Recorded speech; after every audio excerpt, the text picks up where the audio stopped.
Le damos la bienvenida y le pedimos a María Nieto, nuestra especialista principal del sector de instituciones para el desarrollo del BID, que nos acompañe, quien va a ser la moderadora. Bienvenida, María.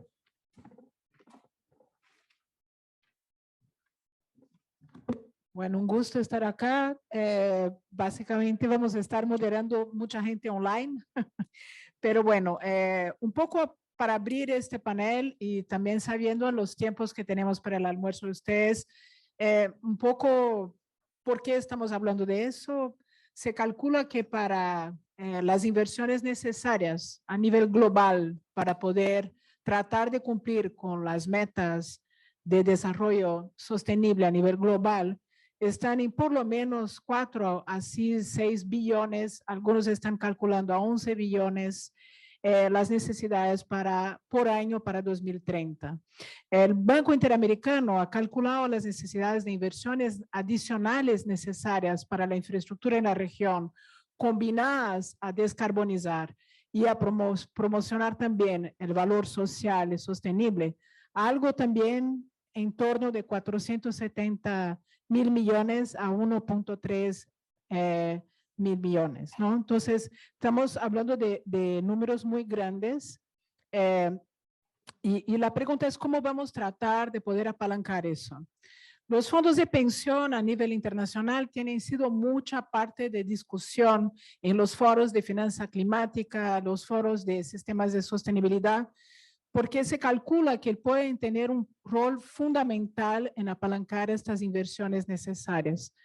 Las Naciones Unidas, el programa de principios de inversión responsable, ha calculado que si los 100 más grandes fondos de pensión del mundo fueran a invertir en proyectos sostenibles a 5% de lo que invierten, pudieran apalancar como 2.4 billones de dólares, que pudieran ser una parte importante de esto. Hay buenas razones por qué estamos mirando eso. De un lado, hay más y más la consideración, el entendimiento de la oportunidad que tenemos en las inversiones verdes, particularmente para Latinoamérica y Caribe, donde tenemos muchos recursos naturales y un gran potencial de competitividad económica relacionado a eso, pero también porque tenemos una percepción que hay muchos riesgos asociados al cambio climático, por ejemplo, cuando hablamos de riesgos físicos cada vez más grandes, de pérdidas importantes de infraestructura, y también de transición, o sea, cambiar la forma como estamos invirtiendo en combustibles fósiles y otros tipos de activos. Al mismo tiempo, también hay todo un diálogo sobre la responsabilidad de los fondos de pensión aún estar financiando mucho a corto plazo por rentabilidad ciertos tipos de inversiones que no son tan sostenibles.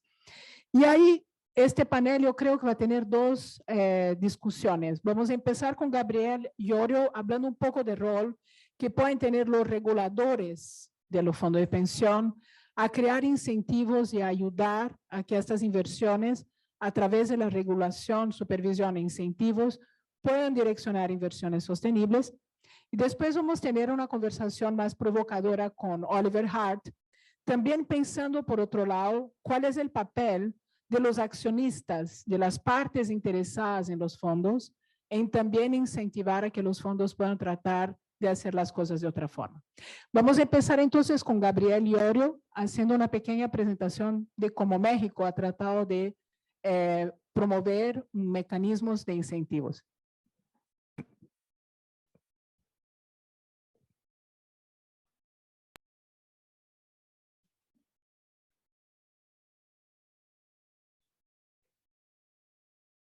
México y el mundo enfrentan el desafío doble de atender los efectos del cambio climático y las desigualdades y brechas sociales existentes. Por eso es fundamental una transformación histórica de la arquitectura financiera para integrar aspectos de sostenibilidad. En respuesta, México ha estado desarrollando una estrategia de movilización de financiamiento sostenible que ha sido reconocida a nivel internacional. Esta estrategia tiene como objetivo redirigir los recursos de la economía mexicana hacia actividades que combatan tanto las desigualdades sociales como el cambio climático.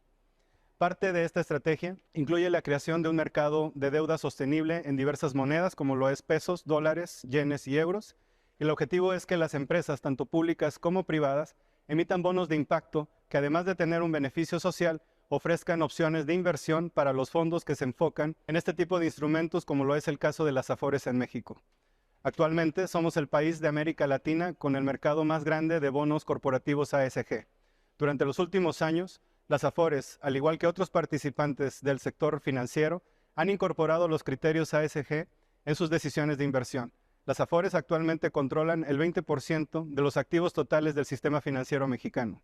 Con la reforma de pensiones implementada en esta administración, se espera que este porcentaje aumente a 40% en los próximos años. Con este peso significativo, las Afores pueden influir positivamente en la operación del sistema financiero y en acelerar la movilización de financiamiento con objetivos de sostenibilidad. En este contexto, la Comisión Nacional del Sistema de Ahorro para el Retiro, la CONSAR, de México, ha realizado grandes avances en la regulación ASG. En 2018, la CONSAR estableció una regulación voluntaria para que las Afores proporcionen información sobre la sostenibilidad. Más tarde, en 2019, se inició un periodo de transición para hacer obligatoria la regulación dentro del sistema de ahorro para el retiro. El objetivo es proporcionar más opciones de inversión que tengan en cuenta los factores de sostenibilidad y fortalecer las capacidades de los fondos de pensiones. Así, desde el 2022, las regulaciones de las Afores abarcan aspectos como la gestión de riesgos, las decisiones de inversión, el uso de derechos corporativos, la transparencia y la aplicación de certificaciones internacionales en materia ASG en los procesos de inversión y gestión de riesgos. Otro avance crucial que desarrollamos desde Hacienda como parte de la estrategia de movilización de financiamiento sostenible es la creación de la Taxonomía Sostenible de México. Este marco innovador es el primero en integrar objetivos medioambientales y sociales en su diseño central.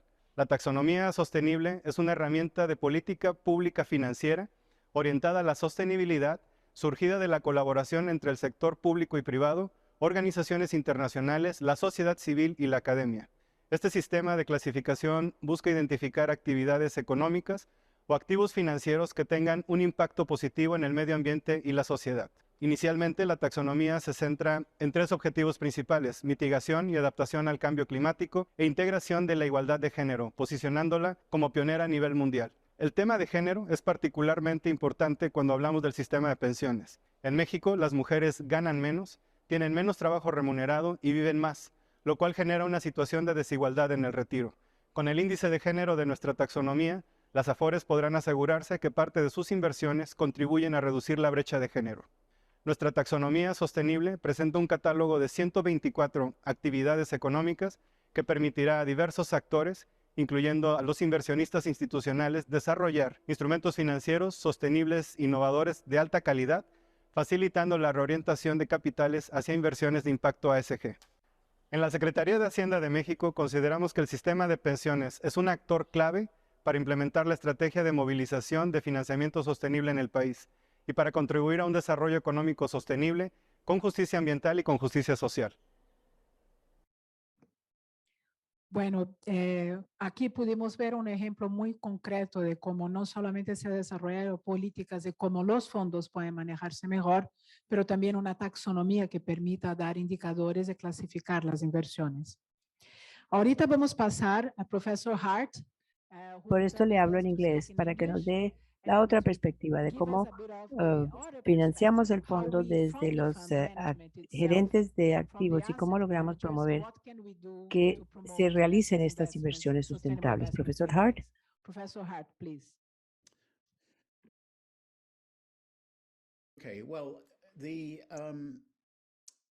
La posición establecida en la economía, el derecho y las finanzas, al menos durante mucho tiempo, ha sido que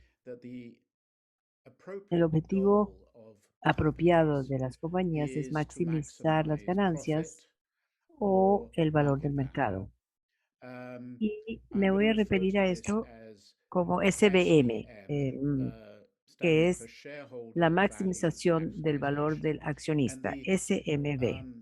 Y la lógica tras esto es que las compañías deben ser manejadas a nombre de sus propietarios, los accionistas, Y los accionistas quieren ser lo más rico posible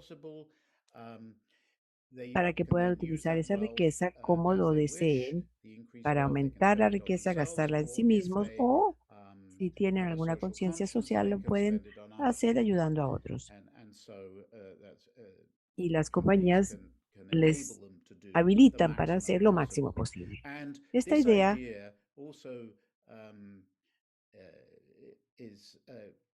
se traduce también en un comportamiento de los gestores de activos, también inclusive las personas con quienes estoy hablando. Y por cierto, déjenme decir que es un placer y un honor poder hablarles a ustedes de este precio.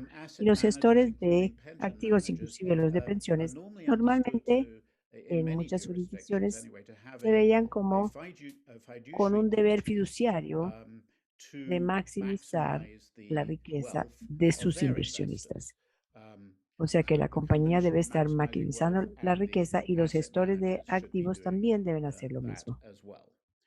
Lo cual ha sido la sabiduría que se ha mantenido durante al menos los últimos 50 años.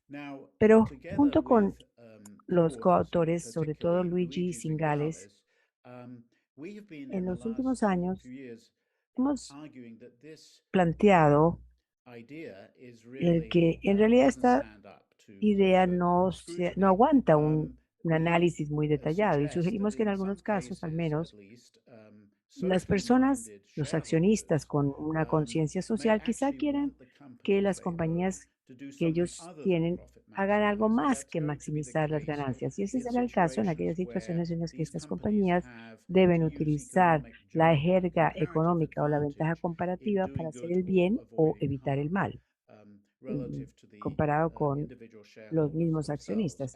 Entonces, lo que hemos sugerido es reemplazar este SBM, que era la maximización del valor del accionista, por lo que llamamos SWM, que es la maximización del bienestar del accionista.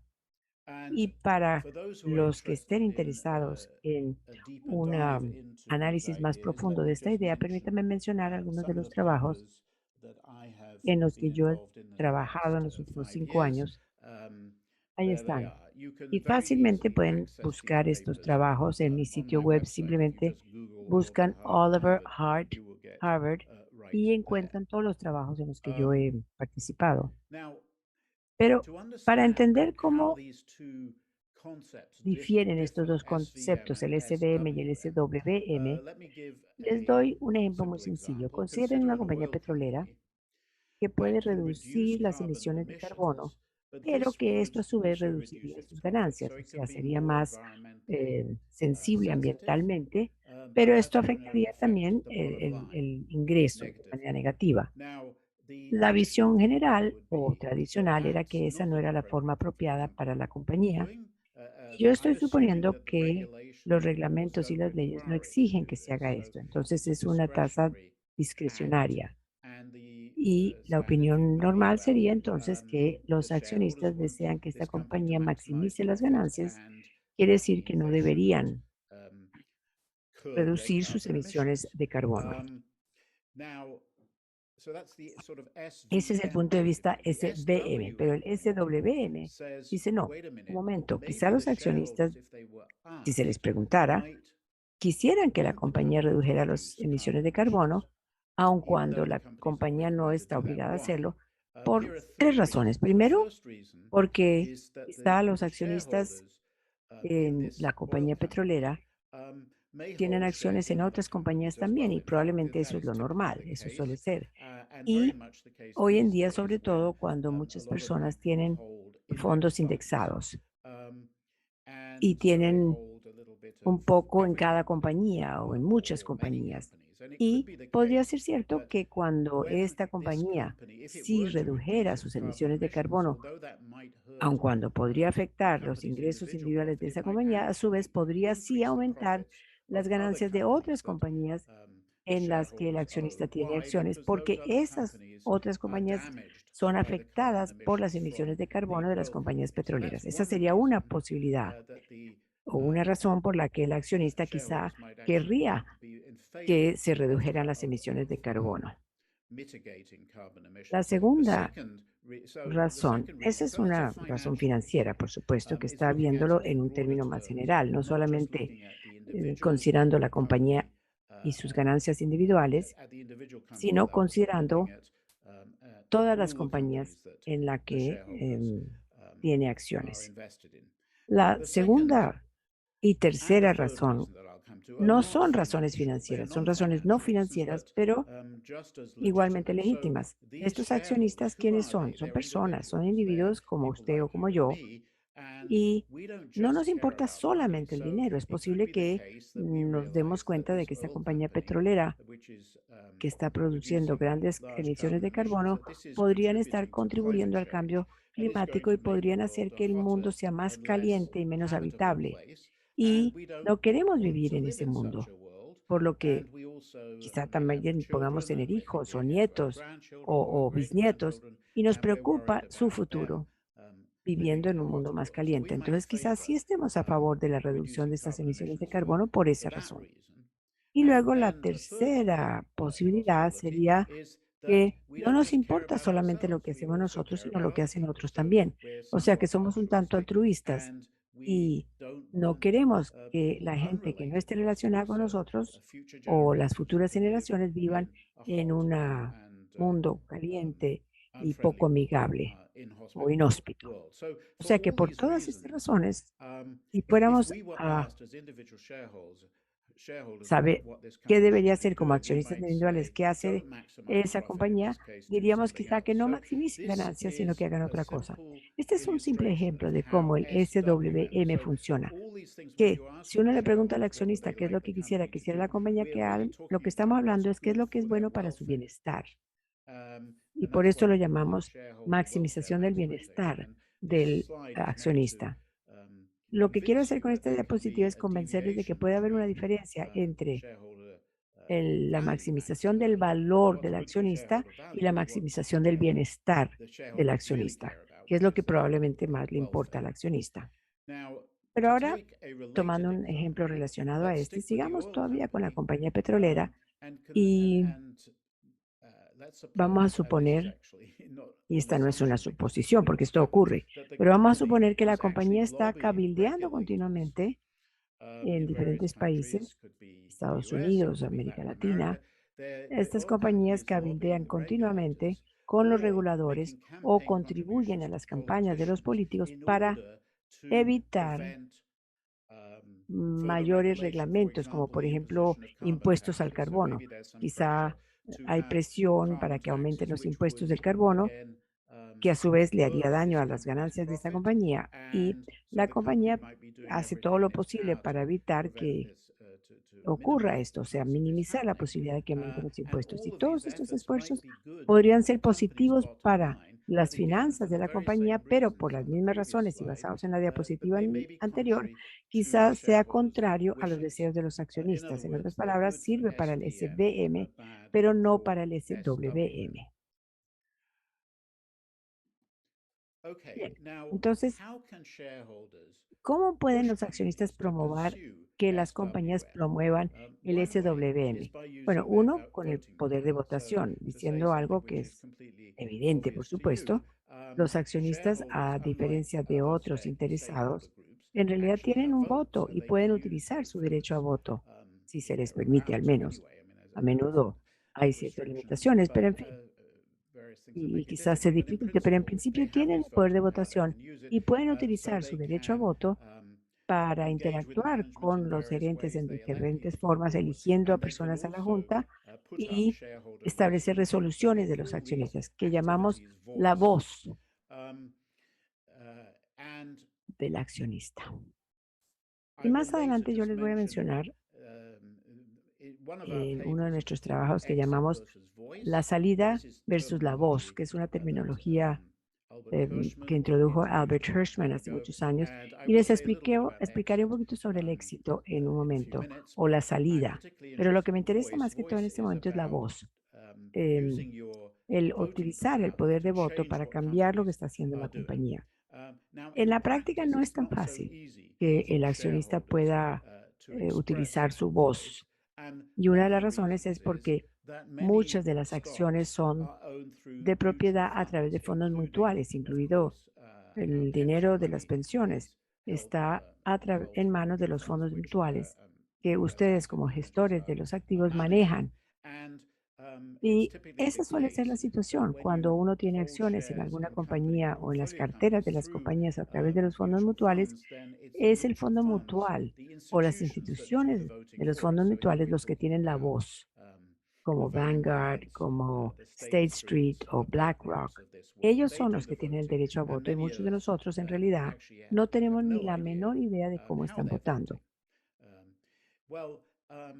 Y esto se relaciona también con lo que dije en la primera diapositiva, en donde la mayoría de las instituciones asumen la opinión de que su derecho de fiduciario, su derecho de lealtad con sus inversionistas, o sea, nosotros, exige que ellos consideren solamente el rendimiento financiero a largo plazo, o sea, el SBM, el valor.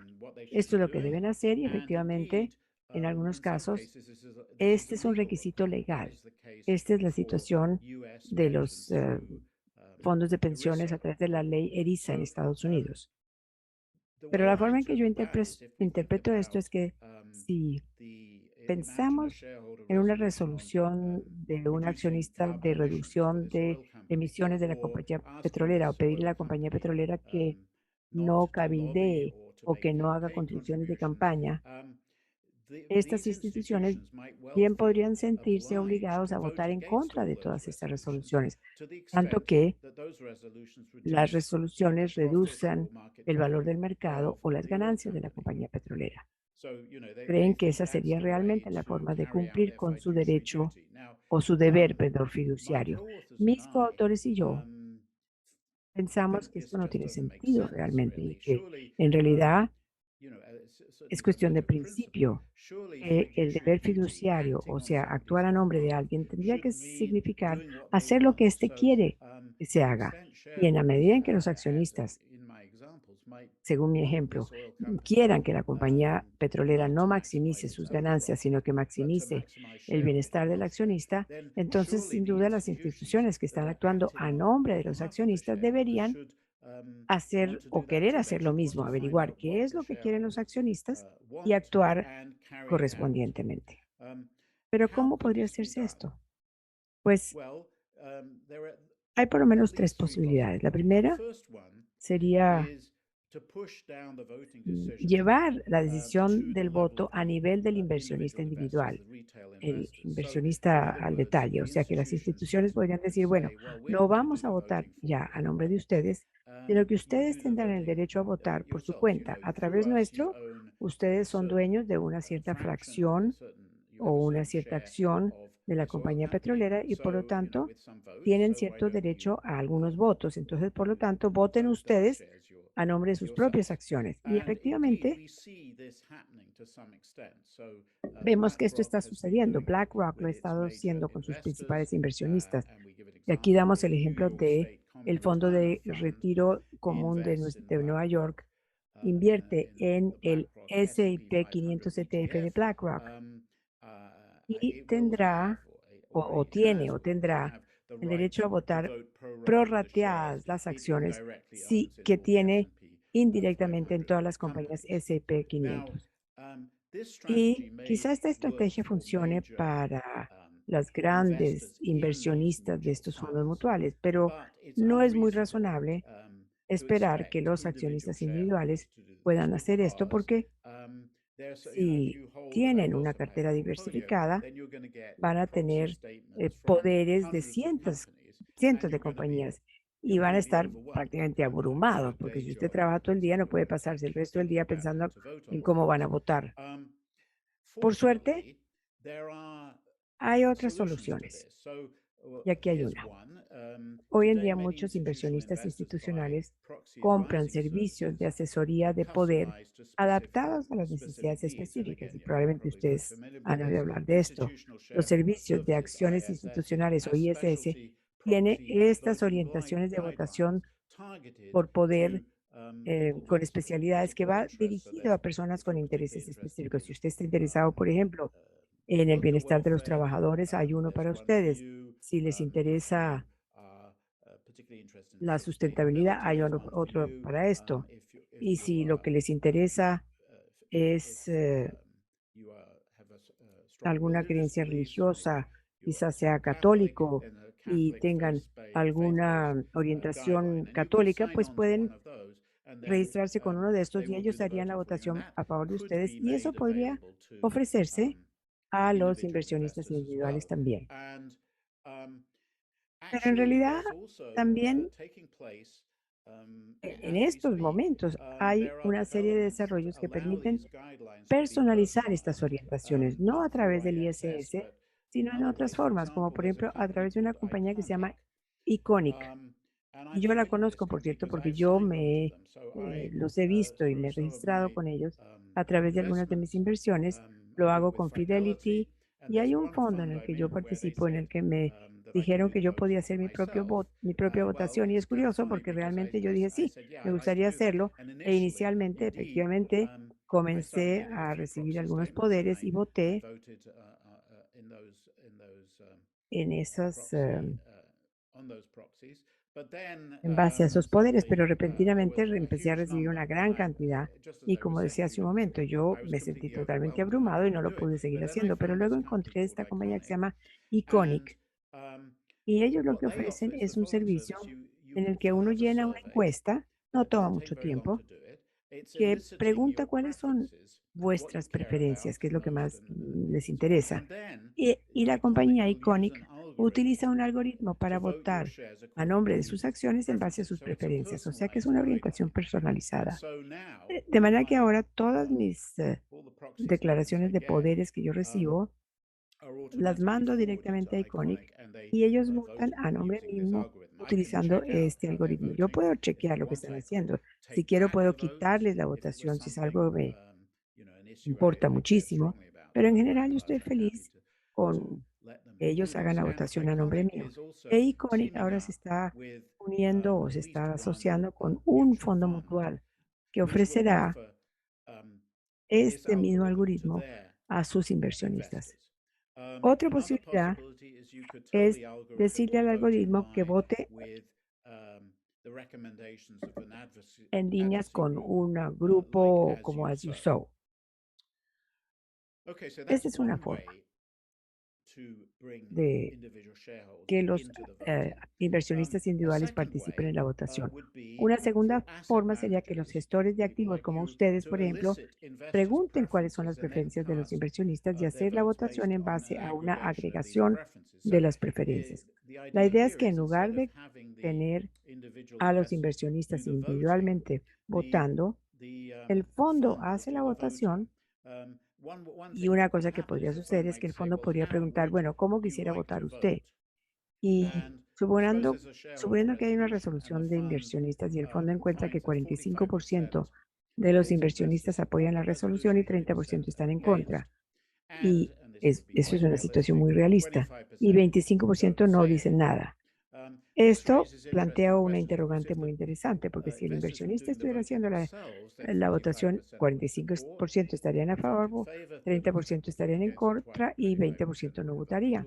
Pero si el fondo lo va a hacer, se plantea una interrogante interesante. Claro, podrían hacer lo que dije, 45% a favor, 30% en contra y 25% no responden, se abstienen. Pero también podrían decir, bueno, nosotros vamos a suponer que este 25% que no respondió, a diferencia de los que sí son parecidos a los que sí respondieron y por lo tanto 45 a 30 es 1,5 a 1. Entonces, escalamos esto y obtenemos un 60% a favor, 40% en contra y es así como vamos a votar. O podrían decir, bueno, ese 25% que no respondió lo vamos a interpretar, y esto quizás sea una falla, que quizás esas personas quieran pedir que se vote a su nombre. Así que nosotros, ¿qué es lo que suelen hacer los gerentes de fondos mutuales ahora? Hacen el voto a nombre de ese 25% en la forma en que siempre hemos votado. Y la tercera estrategia sería que las compañías de los fondos mutuales ofrezcan fondos con una estrategia de votación muy clara y predeterminada y que los votantes escojan entre estas. Por ejemplo, si volviéramos a las tres grandes, podrían tener un fondo Vanguard que dice que ellos les preocupa mucho el medio ambiente y que van a promover a las compañías para que estén más verdes o ecológicamente aceptables. Digamos que esa sería la idea básica tras este fondo, o algún fondo, digamos, específico de interacción.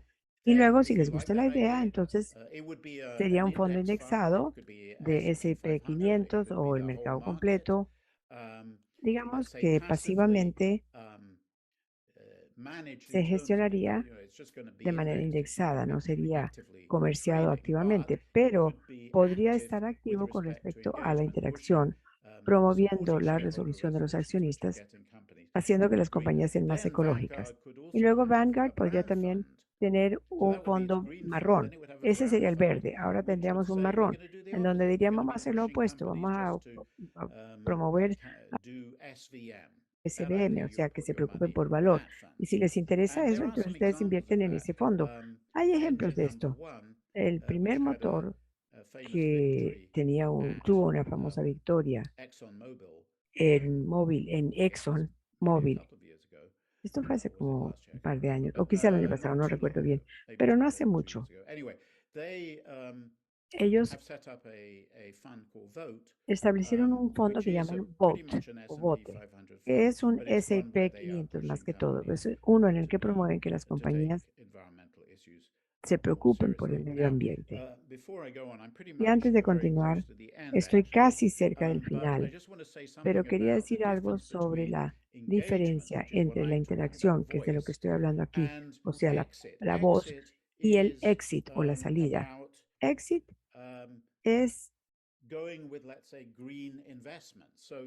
inversiones verdes, donde se ofrece a los inversionistas de pensiones un fondo de S&P 500 sin compañías petroleras o sin acciones sucias.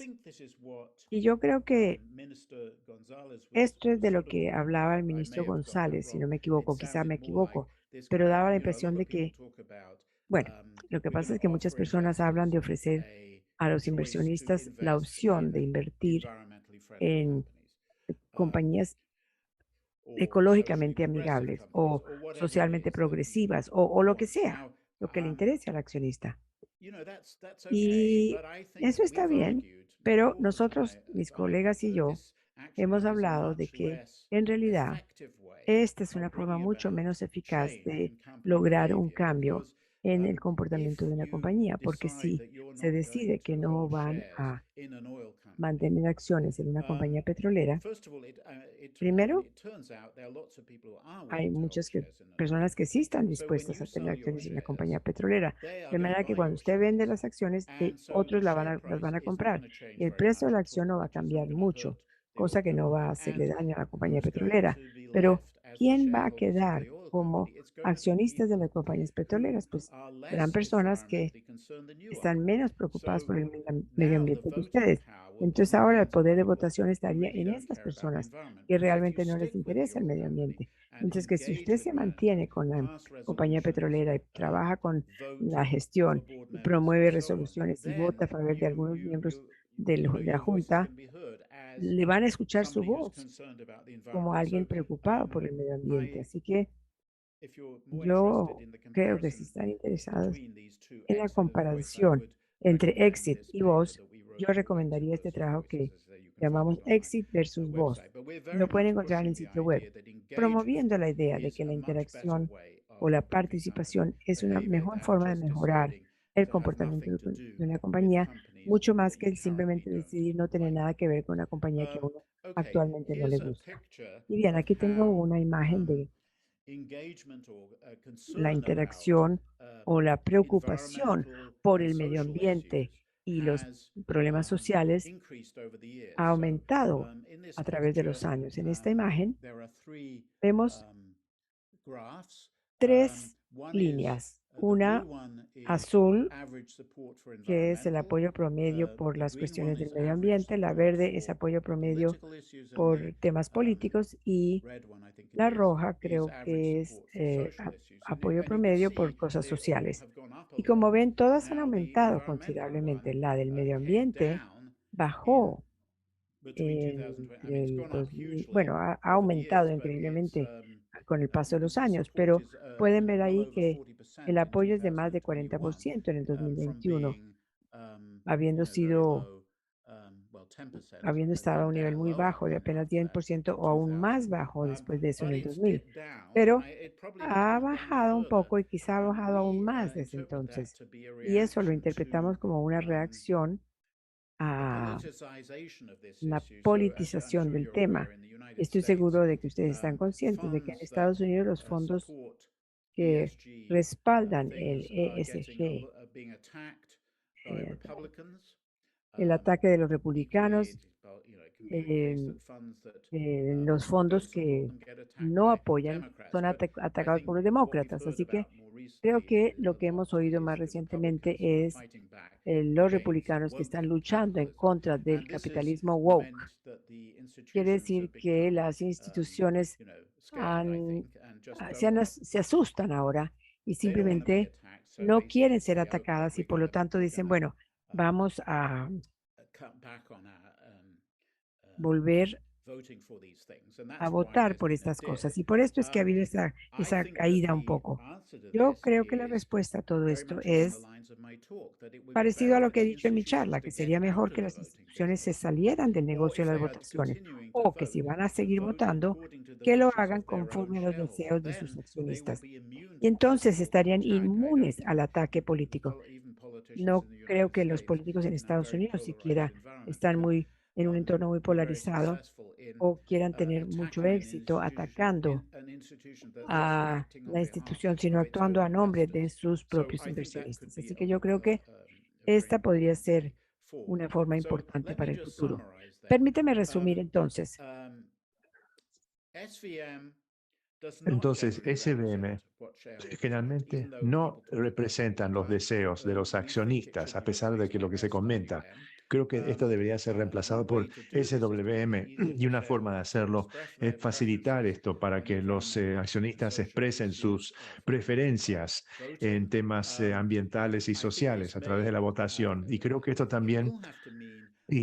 esto significará la necesidad de introducir cambios en la definición del deber fiduciario. Cuando se trata de fondos de las pensiones, ya está establecido en la ley que solo los retornos financieros deberían importar, lo cual no me parece que tiene un sentido lógico y generalmente lo que no tiene sentido se abandona.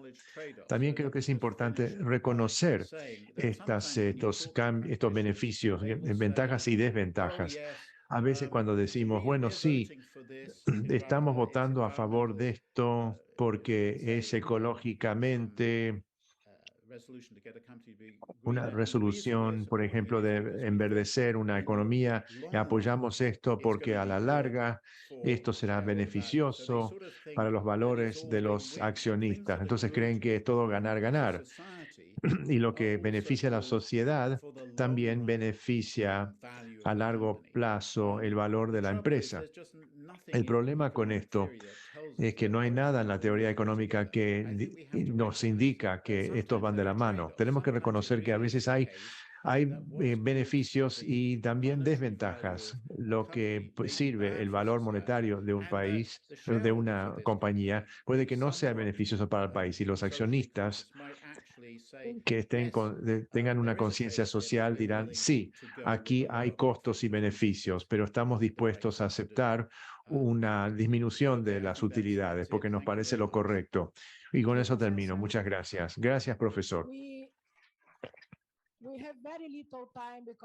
Nos queda muy poco tiempo porque la verdad que tenemos que almorzar. Tengo algunas preguntas que voy a tratar de sintetizar.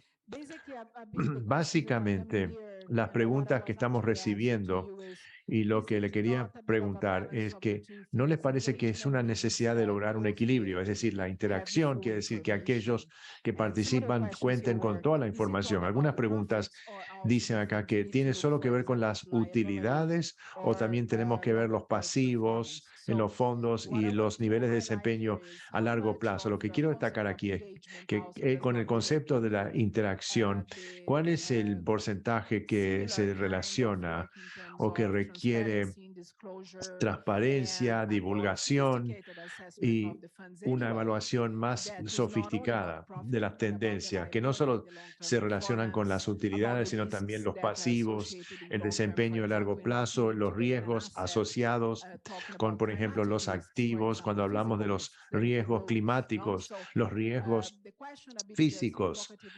Entonces, lo que provocamos aquí con esta pregunta, ¿cómo tiene la interacción que ver con una mejor gestión y la integración también de los conceptos? Bueno, gracias por esos comentarios.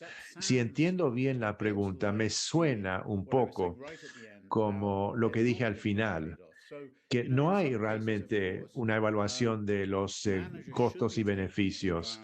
Los gerentes deberían estar asumiendo, tomando en cuenta los riesgos ambientales con más solemnidad, porque esto afecta el desempeño y la viabilidad de la empresa a largo plazo. Pero aparte de eso, no hay nada que discutir, porque todos estaríamos a favor de esto. Con respecto a los pasivos, ese es otro elemento. Si, por ejemplo, estamos hablando de algo que parecería ser generar muchas utilidades y ganancias, pero de hecho puede redundar luego en demandas debido a la contaminación asociada.